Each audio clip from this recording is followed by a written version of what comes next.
Well, good evening, everybody, or good day, wherever you are, and welcome to another BR313 symposium. Today, it's something of a refresher course in the occult knowledge or the occult secrets that run this world with my friend Colin. My friend Colin is a good mate of mine from the north of England, from Cumbria, and we had an amazing conversation during a long car journey to his house a few months ago. And although, look, the way I look at it this way, right? Even though I'm a pagan, and even though this is a channel of basically roughly wrapped up in that, we still have to acknowledge that the operating software of the globalists is an occult form of biblical stuff. In the same way, the Western magical tradition is ultimately based on a biblical software. It's the same thing. So what I'm doing here is not switching over to that or anything like that.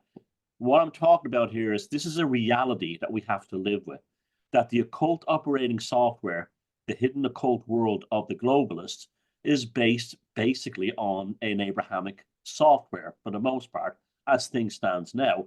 And to engage with the machinations of how this world is run and not acknowledge that would be very similar to trying to decipher the financial system without dealing with the fiat currency model. It's just a fact, even as a pagan and the rest of us, we have to live with. So, Colin, thanks very much for coming. And good evening, Thomas. I hope I did justice to what you were talking about in that intro. But yeah, that's absolutely right. I couldn't have phrased it better myself, actually. Yeah. So tell me, we've all gone through this journey. We've all, those of us who did, the classic waking up years were like 2007 to 2012 for many people. And we all went through this thing of looking at the occult world. I even wrote a book called The Angle of the Psyche that had quite a lot of the kind of things that you're much more knowledgeable about in it.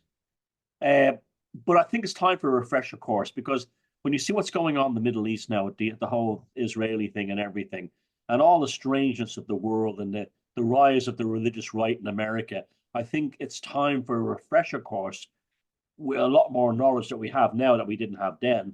And I think you're the right man to sort of bring it to the channel. So tell me how you got into this. Well, I think basically I was sent to school at the age of 5 way back in 1975. And my attitude, who the hell are you lot to tell me what to do? And I could never get any answers. I couldn't get any answers from school. The teachers were just following the program. My parents were just following the program. Even my grandparents were just following the program. You go to school because you have to. Why do I have to? Because we say. Well, that's not a reason. So I've been searching for reason all my life. And it's bloody hard to find. You when you're 5 and you want to know why you've been sent to school and you don't like it, why? So if you think about authority figures in life, my parents had authority because they created me, but the teachers didn't. Yeah. The teachers are strangers. Who the hell are these strange people? You're told not to speak to strangers, yet you're sent to a school full of strangers, and then you have to do as they say. You've got that backwards, folks. You've just contradicted yourselves. So you're brought up in a world. I was sent to a Methodist school. My mother goes to the Methodist church. God bless her.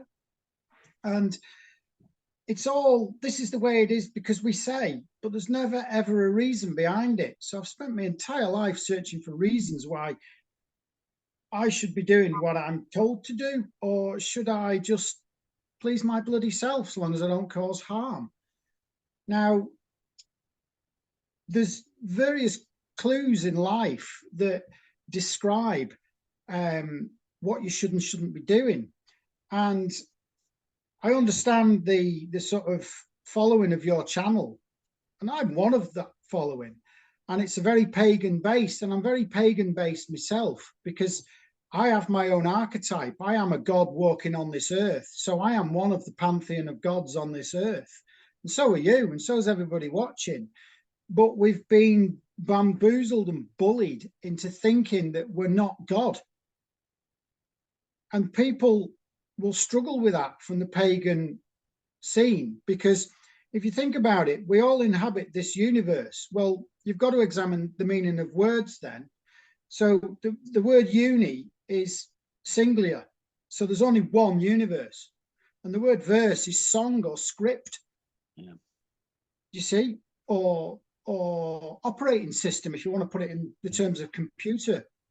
So the operating system by which the universe works is God's script, and there can only be one script writer. So you can have your pantheon of gods from the Norse gods or the Roman gods or the Greek gods.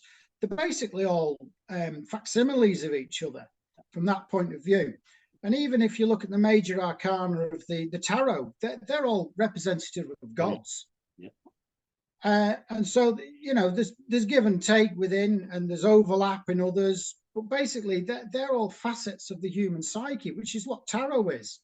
You see, your major arcana comes up and it says, well, this is the kind of person you are mixed with this one. So, you know, if I look at myself with regard to tarot, I would say I'm sort of magician hierophant, because that's who I am. And there's a lot of fool in me as well. I am quite happy to step off the cliff and see where I end up, because that's how you learn. Ignorance is bliss, because it's the first step on the journey of discovery. That's what the fool's doing, stepping off the cliff. So you've got to understand what these archetypes mean. So these archetypal demigods, as you might wish to term them, whether it's the Norse gods, the Greek gods, the major arcana of the tarot, they are not the god of creation, because there can only be one creation, because there is only one universe. Now, a lot of people will struggle with that. But if you just go with that for the purposes of what I'm trying to illustrate and explain, that might make life easier. Because it's not a matter of proselytizing or ramming down anybody's throat my version of events. Do you see what I'm saying? Yeah, and I think you're probably underselling yourself then, because you would find a lot of myself would believe that the concept of, you know, you see in like Hinduism, right? The concept of God is we are all fractals of the God observing itself and creating. Yes, absolutely. I'm totally down with that. So there's no, so we're talking the same language in that regard. Now, it's the same thing too as well when I was a little kid going to school here in Ireland. It was like, you know, I never thought about that, but you're right. What happens is your parents are removed from the process, and the state uses these babysitters called school teachers to basically raise you on behalf of the state. And they hammer in the state's operating system. Yeah. That's what happens. That's the whole point. The whole thing of, oh, we need to get children into kindergarten younger and younger and younger. I mean, bloody hell, what's going to happen next? Your mother drops you out and then sort of like they scoop you up, wipe the blood off and straight into kindergarten to start, you know, messing with your head. Oh, well, what it'll be is they'll inject chips into the baby while they're still in the womb. Well, who knows? They'll do it. They'll do it if they can find a way. Who knows? We're getting on to the number 42 already, Thomas. Yeah. So you went through school, and I guess like when you finished school, what did you do? Did you go to technical college or university or something? Technical college in Preston, got my engineering qualifications, went into industry, had sort of proper jobs, which I didn't like. And then I got basically a bit of a dream job. I'll give you a bit of preamble to this. When I was 8, I was taken to the headmaster's office, and I was told, I was asked, should I say, why won't you do your schoolwork? And the head teacher, Mr. Allen, it was because it's boring, sir. And he says, well, why is it boring? Well, I'd rather be playing trains, as you can see behind me. I'm in the loft. And he says, well, you've got to do your schoolwork. I says, well, rather be playing steam engines. He says, well, they don't have steam engines anywhere, so you're just going to have to get on with your schoolwork. Well, I never did do my schoolwork. Still managed to pass all my exams, thank you very much, because schoolwork's not difficult. It's just a matter of regurgitation. Knowledge is not intelligence, and it's not wisdom. It's the application of knowledge is wisdom. And in the end, I ended up working for a company that rebuilt steam locomotives. So I, for a period, was works manager of, at the time, Britain's largest engineering company dealing with the restoration and operation of steam engines. So shows you what school teachers know.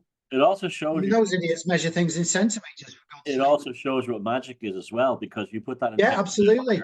and the universe like got rid of all the inhibitors to have you It did. work. Like the school teacher said, there's no such thing as steam trains anymore, but there was, and heritage sites and everything. And Yeah, that was like a magic spell that you actually created for yourself. I did. I must have done without even realizing it. Yep. We see the imagination is a phenomenally powerful tool. You've been in this loft here. You've seen all my toy trains. I just get an idea. What am I going to build this week? I'm going to build one of them, and I just get on and get the plastic card out and glue and paints, and hey presto, I've got one. Yeah. It's that simple. It comes out of my mind through my fingers, and boom, done. And you're taking something that didn't exist in reality before, like that beautiful Great Northern Army, and that's it now exists in the world. Now that's the definition of magic. People think magic is all this airy fairy stuff. That it's not. Well, it can be. I'm not saying it's wrong, but it's the creation of something that existed in the world of imagination and bringing it into the world of the material, and that ties in with your whole concept of being a god, kind of. Well, I am a god because I've created. Yeah. I've created. I created that. So before, and again, if you go back to the Bible, which is nothing more than a book of law and a book of occult magic and a book of astrotheology, and it's all in there. It's star alignments, planetary alignments, you name it, it's all in there. In the beginning was the Word, and Word was with God. Well, if I decide I'm going to build a WT class tank engine for Thomas Sheridan, that's it. That's what I do. I look at what the materials available, and then I adapt it, rebuild it, make it to what it's I want like, it to. This is white magic you're talking about now, right? Absolutely, yeah. Like a bunch of guys and girls start a band, start jamming white songs, and then they make the album that they always dreamed about. This is white magic, right? Now that's now the definition of black magic, and Crowley's definition is still the best, is when magical forces are used to control another person that isn't. That's exactly right. And that's the whole purpose of being sent to school. Exactly. So that you accept the black magic. Yep. And it's everywhere. Everywhere you look is black magic. But at the same, absolutely, 100%. The system wouldn't work without it. And another thing too, like all black magic, it's like the classic story of Dracula. You don't have to walk over that threshold, but sadly, many people do because they lack the knowledge. They're actually been literally spellbound from the time they learned their spelling in school. They've been spellbound. Yeah. And I know that's an oft-used cliche. It's true though. That's why it's a cliche. It's still the truth. Grimoire comes from grammar. It's still the truth. It's still the truth. But you are what you eat's a cliche, and that's true. Yeah. I'm looking quite well for 93, aren't I? So tell us about the black magic part now. That's where reality or something is built before you without your permission. That's what I really want to hear. Well, you want to think about black magic. I mean, you just think about black banking, the banking industry, just black magic stacked upon black magic stacked upon black magic. The whole thing is an absolute fraud. The whole system's fraud. And yet people will kill for bits of paper with numbers written on them. How black magic do you need? That's it. All wars are fought for bankers' money. There's a war going on in Ukraine at the moment. And talking about black and white, it's for the control of the area of land between the Black Sea and the White Sea. Well, we all know where the Black Sea is, between Ukraine and Turkey. Well, the White Sea is the bit that's around the Kola Peninsula. So if you control that piece of land, you control Europe's access to the rest of the world's landmass. Yeah, that's what Hitler. And we were told it was about the eye and the corpses, but it wasn't really. It was about things like that. No, it was. But you see, when you talk about the grand chessboard, it's black squares and white squares, the Black Sea and the White Sea. Now, if you consider the inverse that black magic does, then the control of those seas is the control of the land. So we're having a land war to control the sea, but we also have maritime wars to control the land. Yeah. The Falklands War was a maritime war that controlled land. But now we're having a land war to gain control of the Black Sea and the White Sea. Now that's a black magic ritual, is the war, because, you know, soldiers get a contract and then they go and commit murder on behalf of somebody else. Yeah. So that other people can gain and profit from it. And that is black magic. It can't be anything else. But that is indeed a war in heaven, as in your own mind is at war with what is right and what is wrong. And people have such a passionate association with something that's basically a hex that's been placed upon them that in no way they're benefiting from by engaging with it. I'll give you an example. When the Russian-Ukraine war started, some lunatic in Dublin drove a truck through the gates of the Russian embassy trying to be a hero, and a Catholic priest threw paint on the Russian embassy as well. Now, if you were to ask them why they did that, they would never say to you, it's because we were spellbound by the black magic of the media. But that's exactly why they did it. Oh, yeah. Yeah. Well, here's the thing. A Catholic priest, well, look at the symbols on the tanks that are in Ukraine. They're carrying the Templar's cross. Yeah, I saw that. Carrying the Templar's cross. And if they've not got the Templar's cross, they've got a V, which is the downward pointing triangle of water. But look at the soldiers' armbands for Ukraine are blue, signifying water. They're also yellow, which signifies air. This is Google's symbol. Well, you see what I mean? All these symbols, they're all there to be seen. So it's air as in the ether, and the ether through the internet. So the Americans, through the Vatican, through the Catholic Church, through the Piscean age of water, are controlling the Ukrainian side, which is why they're losing. Because we're going back to... I always found that in that regard, the way during the Cold War, the Americans and the Russians both used the pentagram. Not the pentagram, the pentagon. Yeah, it's a five-pointed star. Yeah. On the tanks on both sides, and the aircraft on both sides. And it's like... Can you not see what's going on, folks? Yeah, I know. I was always like, they're using the same insignia, and they're supposed to be opposite sides. But this is the sort of false duality of black magic, isn't it? The belief that you're being given a choice, but you're not really. Well, think about it this way: if you're getting into black and white again, chess is a black and white game. You have a white pieces and black pieces, and they play on the black and white chessboard, of which there's 64 pieces, of course. It's another interesting number.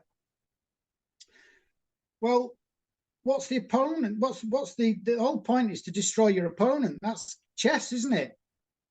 So the white pieces aren't white magic because they're a false evil. They're a false good, should I say? So it's evil and false good. False good is evil. Yeah. So if you understand black and white for that reason, then they've taken, if this is white magic, right hand path, and this is black magic, left hand path, they've split the left hand path into two and coloured them black and white to confuse you. And where'd you end up? Grey area, I suppose. Yeah, that's why the Harlequin is black and white. That's he's black white here, but he'd be white black down there. That's a very deep one. You know, now you're telling me this stuff, all kinds of like forgotten memories are popping out of my head. It all seems tumbling out and tripping. If people go online, when this show is over, go to Wikipedia and type in the grand chessboard. And there really was a concept that's been running for about 200 years between the British Empire. Well, the British Empire now is probably like the Americans, but that same force, that Anglosphere force, and the Russians over control of where? The Crimea. We're still fighting. We're still in that hex. Yeah, very much so. Interesting.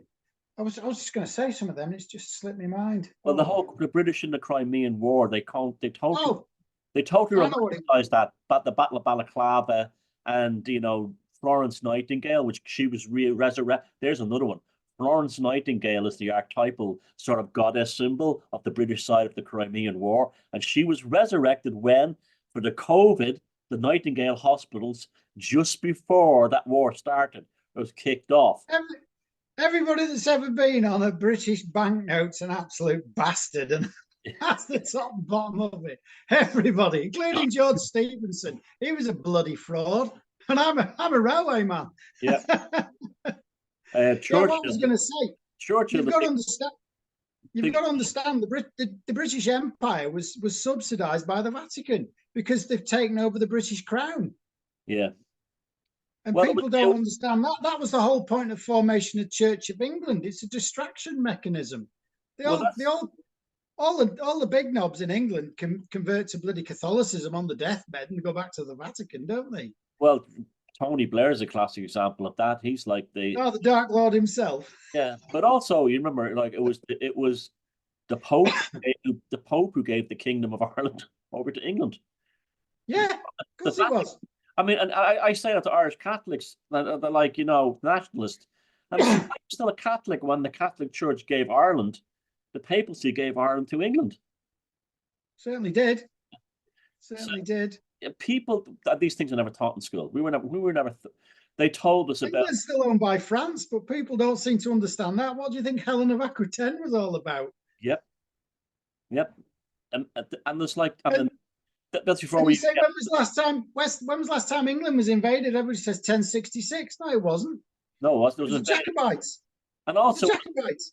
That was the last time, but it was also invaded and defeated by the Hanoverians in the William of Orange, who, the Dutch called that war the conquest of England and Ireland, which is what it was. They invaded fair and square and won. Yeah, they certainly did. Yeah. You see, you mentioned on your Thomas Sheridan channel just this last weekend about the English were the first lot to be destroyed. Well, I would say I'm not English. I might live in what's now known as England, but I'm not English. I've never felt English. I'm of the British Isles, but I'm definitely sort of Viking Celtic. I'm not English. The English are Germans, all a bloody lot of them. And the further southeast you get, the more German they are. Yeah, and that brings us into the later on. That's why the north side divide. You've got the Welsh, the Irish, the Scottish, and the Northern English are all the same bunch. Yeah. Right? They've just been pushed northwest. Yeah. The Irish were trapped because they're on their own island, and the Hanoverians clobbered them. Yeah. After the papacy and the Jacobites and all the rest of it. But England's now existed for years, whatever it was. Yeah, I did. Gigantes. I did well. Yeah, I mean, I'm doing a talk in Glastonbury soon. I'm going to mention the fact that it's like the British consciousness, the Brigantes, were so vastly different than the English thing that came along later. Almost like another consciousness, but it is big time. And you have to. I said I did an event recently here in Ireland, and I said that the first victims of the British Empire were the English. They certainly are. They certainly are. You see, the harrying of the North. Yeah. I mean, I remember the first time I met you was about 4 years ago at Neil's conference, and I made the point. I said, "You look around, everybody in this place." I said, "Most people have got green and blue eyes." Yeah, I remember that. They'd have. And you were like, "I'd never noticed." Yeah. And you looked around and you looked at everybody's eyes. It's like there's hardly anybody with brown eyes in that conference. Yeah. So we're all of that genetic pool. And they want rid of us because we're the ones with the brains and we're the ones that will stand and fight. Yeah, I have a lot of friends here in Ireland, and I try not to get caught up in it because it can kind of seem kind of jingoistic and chauvinistic. They say there's something special about our people and they want to wipe us off the face of the earth. And they've never liked us from the beginning. There's something in our genetics, and we know this is a wider thing, the Welsh, the Northern English, and the Scots. And even like Southern English even acknowledge that we're kind of all the same. That like for instance, when I meet people in like say north of Liverpool, all the way up to Geordies, up to they're just like Irish people. They have the same sense of humor, the same mannerisms, the same thing. So there's definitely you do get this feeling that there was a kind of this Jacobian sort of like control pushed us all to the up. Not the Jacobean, sorry, a Hanoverian control pushed us all to the margins. Well, it is sort of the same lot, because the Jacobeans are sponsored by the papacy and the Hanoverians were part of the Holy Roman Empire. It's all the same bunch. Wasn't Brawny Prince Charlie like a little Italian aristocrat or something like that? Something like that. Yeah, he was about 4 foot tall. I've seen his trousers in Lord of Castle, and it's like bloody hell. His shoes are like that. His boots are like that size. They're like little boys' boots.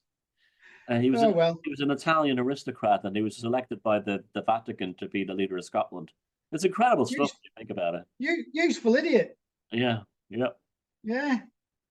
That even happened in places like Mexico, where they made French guys kings of Mexico and stuff like that, and they ended up being executed and stuff. They find it like these like sort of like dull royals, and they put them in charge of countries where, well, as a revolution, we lose them, we don't care. The heir and the spare thing. Yeah, yeah, yeah. So, it's a funny old world, but you see, all this brings us back to the imposition of a law that is not natural to my mind. Totally, yeah. So, if you think about the Bible as a book of law, it can be either used for good or it can be used for bad. So if they've subverted the Bible for their own purposes, we're stuffed. But if we understand certain lessons within the Bible, we can then use that against them. That's my feeling. Okay, I'm down with you on that. The problem is, when I always have this discussion with people, even if they're Christians or not, or just interested in what you're interested in, is like, what actually is the Bible? Because who knows? Yeah, exactly. So who wrote it? Well, we we're told that it was a bunch of Jewish books, which is the first 5 books of the Torah or 6 books of the Torah. Yeah. And then you have the Gospels and the letters and so on. Now these were compiled by Origen of Alexandria. As what we call the modern, what we use Bible. They left out lots of books. We know that. Now, it still doesn't answer the question.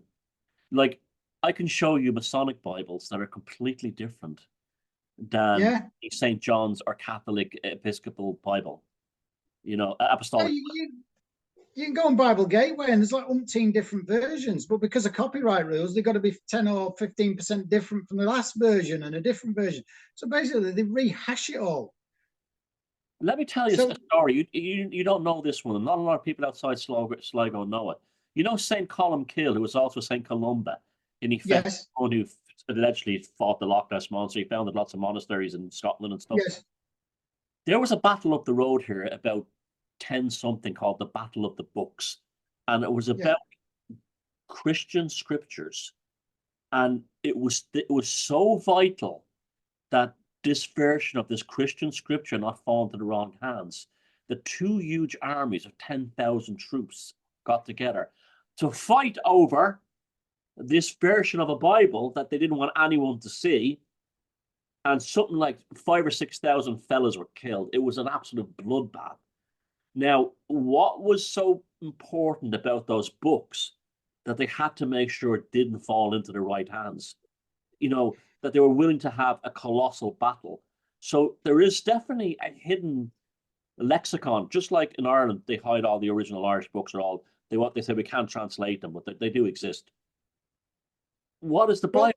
Until we know what the Bible is, really, it's a very difficult thing to deal with. If you think about the way I'm approaching this, if the Bible is the basis for law, then the law will change depending on which version of the Bible you use. Because if you think about the way the Bible's set out, it's set out like a Haynes manual.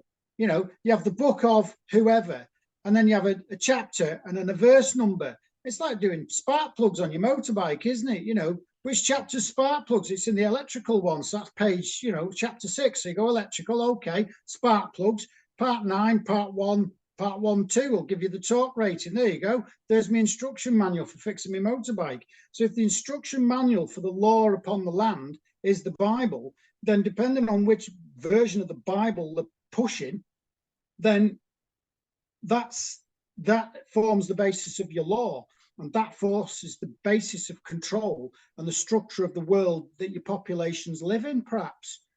So if you're saying there was a Bible they didn't want people getting their hands on, then they had a fight over it to gain control over it. Yeah. And once you've controlled that Bible, you can either keep it for yourself, so you've got that knowledge, or you can edit it and then send it back out again, and people will do as they're told in a different manner. I often wonder about things like the Dead Sea Scrolls, the way they're sort of like held in prison. And you remember the Nag Hammadi scripts, they said that some of them were burnt in the fire before they were rescued. The guy used them to start a fire. I often wonder if they were never burned in the fire and that was a cover story and they have. Well, was the Library of Alexander emptied out before they set fire to the building, or did they just set fire to the lot? You know what I mean? Well, we know where that all went.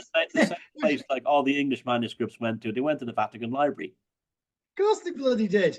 They emptied the place out, stuffed it through a load of bloody old newspaper, and burned the place down. And they said, "Oh dear, it's burned down. All that knowledge is gone." And there is actual good proof of that I can actually give forward. Is that when all the knowledge resurfaced, where did it resurface? In Rome. Funny that, yeah. Renaissance. It was like then the bishop said, "Oh, let's give it to like Leonardo da Vinci and Bruno Bettelheim and all the rest of them, and they can have all this ancient knowledge that the Greeks and Romans had." It's really amazing. It's really amazing when you think about it. But then you see, knowledge is power, isn't it? And power is nothing without control. So if you give a load of nitwits a load of blooming knowledge, what are they going to do with it? They're going to abuse it. So in a way, if you've got an unruly, stupid population that behaves in an irresponsible manner, the last thing you want them to have is any knowledge. Yeah, exactly. Or give them false knowledge. That whole kind. False knowledge. False knowledge is even worse. Oh, absolutely. Like Michael Specker's Chemical Mountain. You have them chasing rabbits and hares at the bottom while they're missing them up above. And I want to ambush Colin on this one because we had an amazing conversation that popped up out of the blue. And it's one of these things, this missing history thing. Like, I noticed lots of things missing from history, but one thing that we both agreed on was there wasn't enough of the Industrial Revolution to create the Industrial Revolution. Now, by that I mean, how the fuck did they actually do it in that short time? Now, I just mentioned one example to Colin, and that was the sewage and the drainage system for London. Something like 1 billion bricks were used in that. It's still working to this day. It's a phenomenal piece of almost magical engineering. Now, you'd say if that was the single achievement of the British Empire in the 1800s, you'd say that was outrageous. But the amazing thing is they did everything else. And there isn't enough for Britain to have created the British Industrial Revolution. And I also looked into the German Industrial Revolution, and the same thing happened there. Colin, tell me about how the start was. You said that the railways of Scotland were built far too quickly. Well, it was to do with a friend of mine, Michael, who is also very much into railways. He's actually a train driver at Crewe, drives steam locomotives. And we've been discussing sort of the monumental engineering of the railways in the 1830s. And I made comment that the Sankey Viaduct between Liverpool and Manchester Railway, was supposed to be the world's first intercity mainline railway, was designed to take things like Rocket and Lion over this big valley over at Sankey. Well, this viaduct's enormous. Trains still run over it today at sort of 80, 90 miles an hour. 2,000-ton train at 90 miles an hour. It's huge dynamic loading on a structure. And yet the structure was designed to take locomotives that weighed less than 10 tons. I mean, an axle loading these days is double that. Well, what about that cutting through Liverpool? That cutting through Liverpool, it's enormous, isn't it? It's like the fucking Grand Canyon. It's like, It's huge. Yeah, it's about 150 foot deep at the deepest. It's dead. It's absolutely square, perpendicular, flat sides. It's beautifully done. Apparently, yeah, it was just hacked out by Irish navvies like everything else was. but okay, let's say the manpower was there. Okay, they had that. At the same Even so, time it it's was going on, huge. at the same time it was going on, these railways are all being built. Uh, all these docks were being built, which are incredible, Yeah, right? All these, these docks were being built, and the ships, and yeah. all the wood and all the bricks and all. Like there wasn't enough of stuff to make that stuff. Or am I just being just like it just seemed to me it was a spectacular feat in a short. Where were all these brick factories producing billions of bricks? Where did they get the fuel from to fire all the bricks? Where did they get the terracotta? Well, yeah, it's a huge amount of clay, but Yeah, it's madness. I mean, like, I've looked into the railways, and before 1856, all rails were wrought iron and they used to wear out really quickly. So yeah, they must have all have had to have been replaced yep. because we didn't get the Bessemer process until 1856 when we got cheap steel. And then they started making rails out of steel. So all this route mileage, 26,000 miles of railway was built in Britain at its peak route mileage. So that's 2 rails per mile. Well, let's have just a quick calculation. It's £95 a foot. So that's times 2. Oh, hang on, press the wrong button. Times 2. So that's £190 per foot. And then you times that by 3. And then you times that by 1,760, which is yards in a mile. So that's a lot of steel. Yeah. We'll divide that by 2,240. So that's that's 450 tons of steel a mile approximately. For And they 26,000 miles. yeah. So that's a huge tonnage of steel. Yeah. And they've smelted, they've mined all the ore because obviously they didn't have a scrap recycling at the time Yeah. because they haven't made anything because that was the Industrial Revolution. We went from agrarian to industrial. So it's not like today you can go to a scrapyard and get a load of iron and steel, melt it down. You've actually got to go and mine it. So for every ton of steel, how many tons of iron ore is it? I might be an engineer, but I can't remember these figures from 30 years ago when I was at college. But on top of that, you need the limestone and the coking coal. It's monumental. So for 500 ton of steel, 450 ton of steel per mile to run just the rails, never mind the track fixings, the screws, the bolts, and anything else you Sleepers. might need. Yep. It's unbelievable.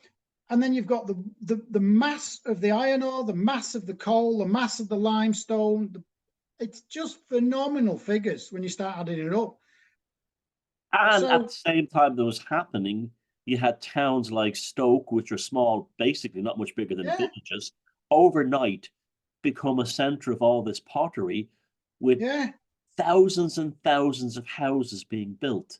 yeah, That you had like the likes of, say, Liverpool, Manchester, Glasgow, and yeah. Belfast go from being small towns to large cities in like 10 years. Where did the bricks come from? Where did everything come from? You know what I mean? It's just like the sun. I know technically it's possible, but it almost seems inconceivable at the same time too. To be fair, I mean, what's the limit of production today in an industrialized society with machines doing the mass of the heavy work? Yeah. I mean, if you think you watch a road being built, they use a load of diggers. Well, I mean, how many men does it take to replace one digger even? So you can see 10 diggers on a road and they're digging away and it takes however long. How many men would you have to put in place to replace 10 diggers worth of earth removal? It's a phenomenal amount of stuff. And then all the Phenomenal amount of spoil. men. What happened? All the spoil. Where is the removal of the spoil is staggering of these cuttings. It's like Yeah, it doesn't necessarily make sense. I'm not saying it wasn't done. it just seems to me that if it was done in the methods they state, which is all by wheelbarrow and picks and shovels and horses, Yeah. it's like, bloody hell, they must have been busy fellas, and there was a lot of them. Yeah, but it was almost You like, know, you, but also the engineering was like, supernatural because a lot of that engineering was risky. You know what I mean? It was yeah, like you take things like the Forth Bridge, that was a new kind of engineering, and yet the mm, amount of steel they committed to that. yeah. It's even the London sewer system that must have been like something from the guy must have been designing a spaceship, and then saying to them, "This is how we're going to build it," and they were like, "This is completely like," and that thing is still working today and still not at capacity. Like the cutting It's of Liverpool, enormous. these guys are planning like for 200 years into the future. Like, But again, all these railway viaducts built in the 1830s and 40s for little tiddly trains doing what, 30, 40 miles an hour at the tops. yeah, And now they're running 2,000-ton trains over it at 100 mile an hour. I took a So train Penrith. they built some capacity into those structures. I know. I took a train from Penrith to Liverpool recently, and it went Yeah. through somewhere in the middle of nowhere in the Lake District, right?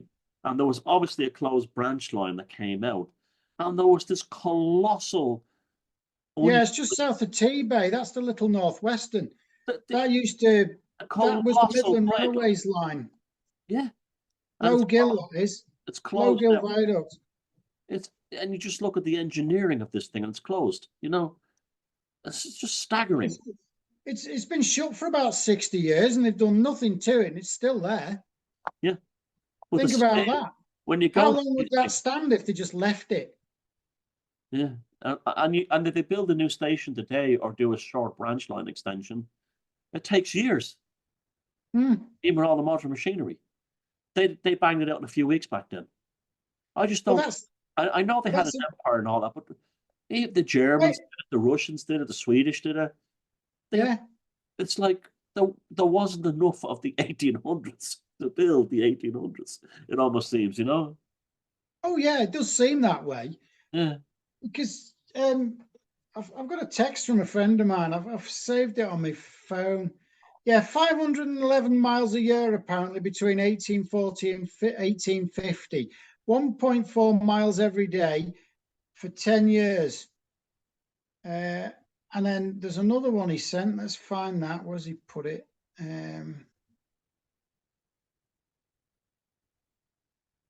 This is the one I was talking about. Here's a good one. Highland Mainline, Forest to Dunkeld over Drummoctor, was completed in 29 months,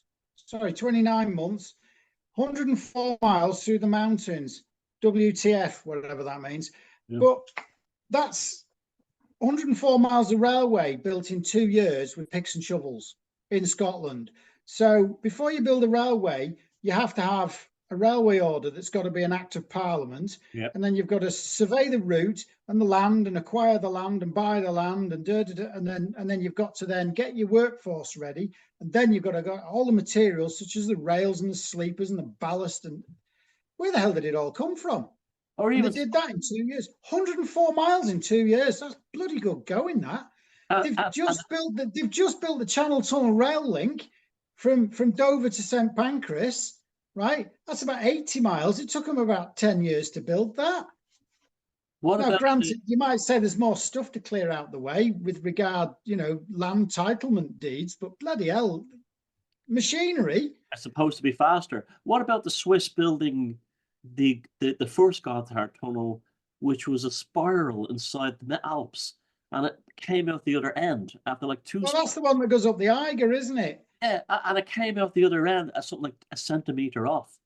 God knows. It's almost like people were more. They were almost superhuman compared to what we're like now, and that was only what 150 years ago, 200 years ago. Well, I've never considered myself special. I just think I apply what I've got well. But even so, I don't think I've managed that. And what about the grand, we talked about this one, the Grand Survey of Britain and Ireland, where they mapped everything to the inch, where I can find the well beside my house years ago, and it lines perfectly with Google Earth. And they did this with, what, theodolites and chains and a slide rule. And pretty much, yeah. Yeah.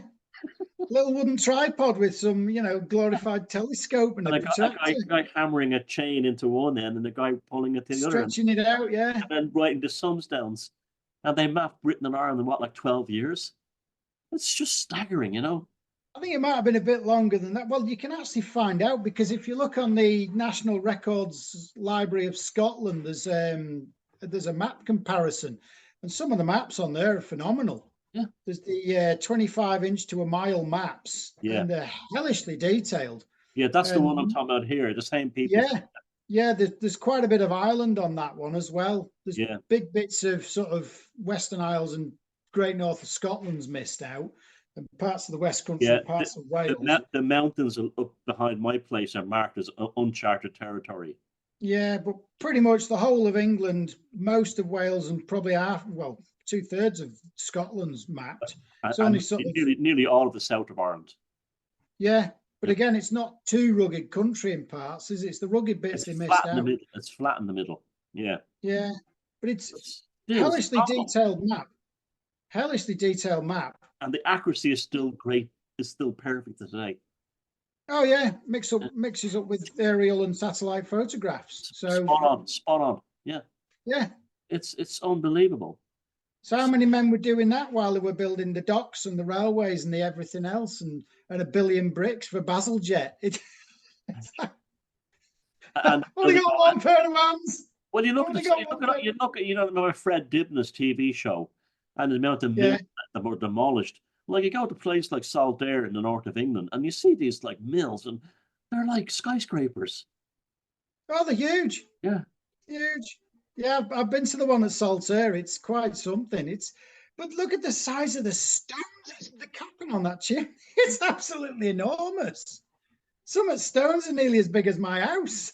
And now you can't do nothing, like it's like now how the hell did they lift that up there? And you would find a lot of those people were not educated like they are now, which kind of brings us back to the beginning. It brings us back to the beginning, that the education system has been designed to destroy human ingenuity. Absolutely. It's destroyed imagination. It's destroyed creativity. It's basically sit in a line and do as you're told. It's like what's it? Patrick McGowan's series. What do you want? Information. Get information. Stand in a bloody line. Yeah, that was information. That was quite an amazing thing for its time. Like, the people in the '60s that had a brain could say, what he's really saying is stand in formation. That was amazing, that was an amazing whistleblowing for its time. That was an amazing series, full stop. Actually, I watched that twice over during lockdown, and what you can learn from it's phenomenal. Have you ever been? Again, you're sort of back to the modern mythos. Have you ever been to the town Portmeirion? Portmeirion. I have, but it was a very long time ago. My grandparents took me in the early 70s, so I do know I've been there, but I can't remember it. It's an idealized version of what a town should be, and it's almost like you're being 15-minute city, Thomas, for God's sake. No, in the TV show it is, but I mean in terms of how to live it. If you were to live in that normal life, right? It's an idealized town. It's a 15-minute city in a TV show. But if you live in utopian, isn't it? Live very happily in this beautiful, it's almost like, here's the beautiful architecture we can build if we want to, but you're going into a high-rise block in the north side of Dublin. And that's what I always think. You know what I mean? But I always think that they mock us. What does that architecture do to you? Brutalism. It is. Yeah. It is. It's like Soviet-style comic blocks, isn't it? Right. Now we're talking about architecture. Let's talk about 9/11, okay? Can I give you a von Goethe quote? Go on. Good architecture is like frozen music. Yeah, and what was it Pythagoras said? Sound is sculpture is frozen sound, or something like that. These people. Same quote, isn't it? A similar. Yeah. Go on. What are you saying? Twin Towers. Then go on. Twin Towers. When those two things came down, I Yes. believe reality was smashed. I believe that something happened. Absolutely. All the human race were glued on and terrified, shocked, worried about the people that were dying, and it was a massive black magic ritual that put us onto a wave function that we're trying to escape out of. Now, what that wave function created was the war on terror and all the shit we have to deal with today, right? Yeah. But it also created people like us, that are almost like the other side of it. Well, you're into sort of Masonic law, which is ab ordo chaos, isn't it? Which from order is chaos. But you can also say ab chaos ordo, which is from chaos becomes order. And basically, they threw the entire world into chaos. But to use the word world, you have to differentiate world from earth, because we all stand on the earth. We are all of the earth, but we are within the world. We are of the earth within the world, because the world is a construct of your own mind on that basis. So yes, it was it's a the realm. beginnings. It's a realm. Yes, the world is a realm. Yeah. And it is indeed the construction of your own mind on that basis. So it was the beginning of the end of the world, because we're all told that the end of the world was going to occur 2012. And in fact, it did. Oh, it did. But you see, in a funny kind of way, it did. Yeah. Well, it did. But we'll get onto that in a minute. But you see, that was a precursor to 2012, because they had to create the chaos to destabilize the mythos of the Piscean age, to bring it to an end, to get rid of Jupiterian control, to get into Saturnalian control, which we're now under Aquarius. Right. If you follow that. Yeah, I know what you're talking about there, but Saturn rules the golden age. So it's actually got a lot of positives to it, but I guess like anything else, they can corrupt it. Say that again, Thomas. I didn't quite catch that. Like Saturn rules the golden. Traditionally, had ruled the golden age, right? Yes. Saturn very much represents the whole natural law thing. Very much so. But you have this corruption of it that you have now, where instead of us, letting us have the Saturnarian golden age, if you even look at ancient Rome, the feasts of Saturnalia were about kindness and protecting people and the poor being looked after, and this kind of like if you had lots of money, you shared your money during the Saturnalia. Yes. Well, Saturn's the servant, isn't it? But you see, if you think about astrology, when you go from one sign to another, you've got 3 degrees of overlap, 1.5 degrees either side of the actual cutoff date, haven't you? Yeah. So if the length of the age, if the great years, what is it, 25,920 years? So each age, 12 of them, is 2,160, which is also the number of the moon, isn't it? 2160. So a 360th of 2160 is 6. So 1.5 degrees of that great age is 9 years. So 2012, 2021, 2030. This is why we have Agenda 2030. Because it fits in that sequence. It fits in that 9 years. Oh, yes, 9 years either side of the cutoff. This is a classic example of, while they tell the rest of us it's all bullshit, they're using it themselves. It's like that JP Morgan quote, millionaires don't use astrologers, billionaires do. That's true. Yeah, I would say so. The stuff that they tell us is all nonsense they're using. Oh, of course. Yeah. That's why they say, you go to a Christian church, you don't want to be looking at astrology, it's mumbo jumbo. Yep. Or Brian Cox or Richard Dawkins saying it's all nonsense, it's all unscientific. But meanwhile, the guys who employed them are all using it. But what's science if it's not magic explained? Yeah, well, that's what it is, isn't it? That's all it is, isn't it? And what's magic? It's magic is stuff that science can't explain. Yeah, that's exactly it. Yep. I'm here alive now, but that's quite magic, isn't it? Nobody can actually explain what life is. No, My no. body's just a bag of atoms that's animated by my spirit. That's magic. Yeah, well, like Science can't. I always say, you can go Science can down. tell you that I'm alive, but it can't tell you why I'm alive.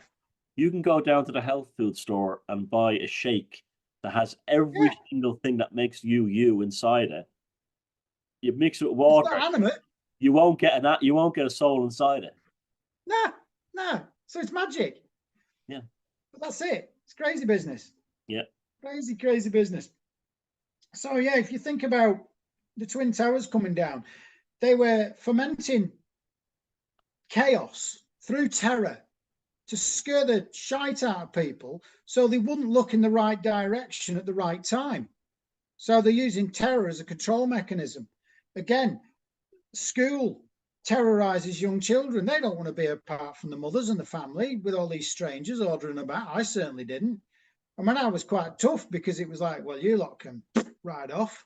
I'm not interested in what you've got to say. I'd rather be doing my own thing, thank you very much, and discovering the world on my terms, not being told what to think by you lot. Yeah, that's exactly how Because I you've got was. an agenda.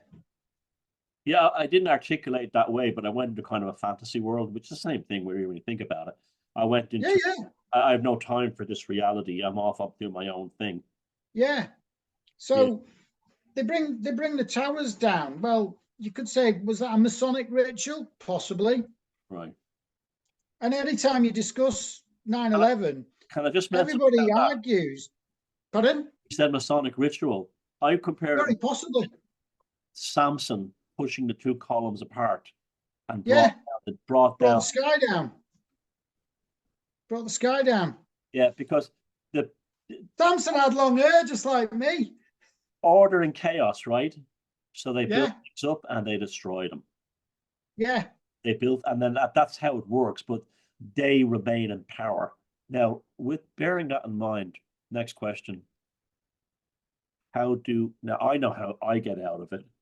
I just live my life in natural law, independently, without falling for propaganda. We've got 10 minutes left. How would you get out of it? Basically, the same way as you've just said. You say you're watching your videos from starting about 5 years ago. You speak about parallel living. It turns out I've been doing that all my life as well. Yeah. Been doing the same trick. But then you see we're made with the same stock. The Germans have pushed us to the northwest of England, Scotland, and Ireland. And so we're doing the same thing. We know what these bastards are up to, and we're just hiding from it and getting by as best we can until such time as we can take our power back in whatever way we can take our power back. Using their own rules against them might be a very good way of doing it, which again is if you understand their operating system and understand why they're using certain occult texts, the Bible being one of them, then if they're using that against us, then there has to be a remedy in law through natural law, because everything's got to be in balance. Then if they're unbalancing law through misuse of the Bible, we can take the same blooming information and any other information that's useful to us and bring balance back to the universe. It's like Carl Jung, as he talks about, there's no such thing as right and wrong. It's just the pendulum swings between sense and nonsense. Yeah. Which is what's going on at the moment. Look at the nonsense that's going on in the world at the moment. You know, the woke. What woke is the past participle of wake. Woke. Well, what's a wake? I didn't hear you. Woke. So woke is the past participle of wake, and a wake. If you go to a wake, it's a vigil for a dead person. So what are the woke doing? I never thought of that one. You're right. Yeah. So again, it's the use of words. It's the use of words. If you understand words and what they mean and why they mean what they mean. So woke people are the past participle of having been to a wake.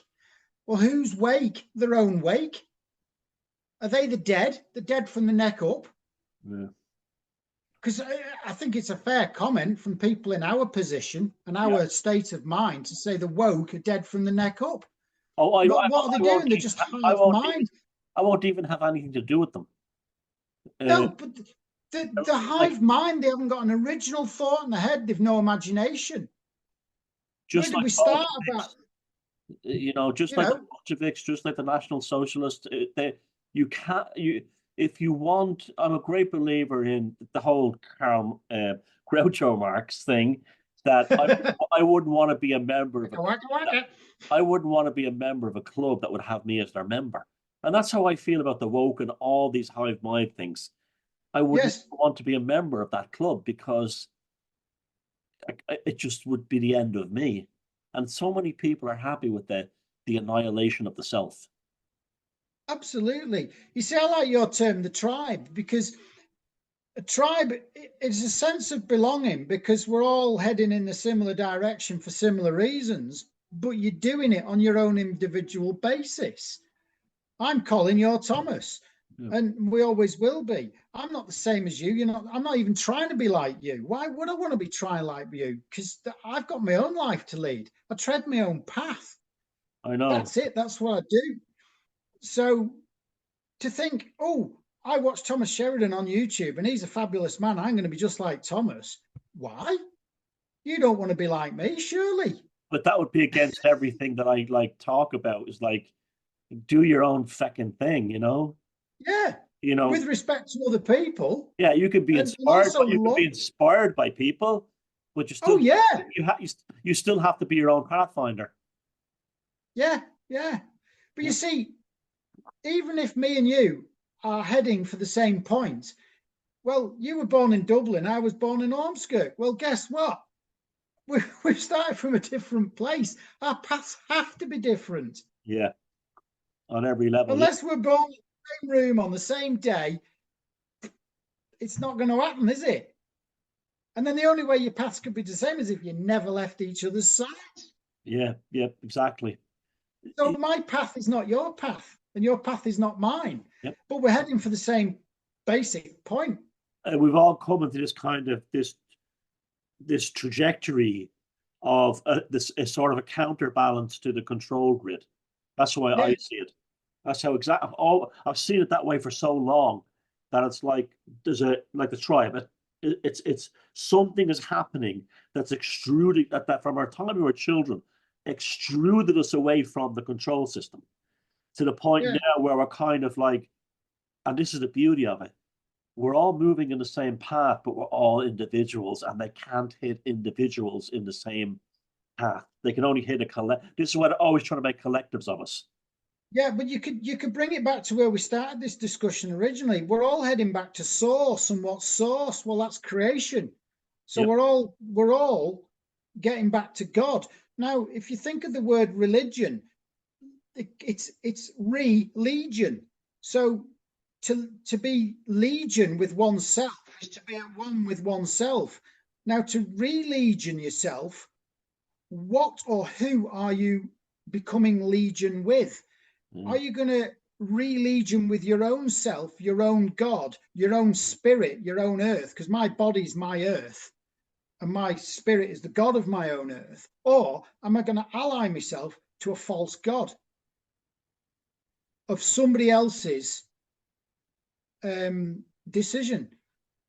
Do you see what I'm saying there? So if they choose the God for me to re-legion to, what God is it?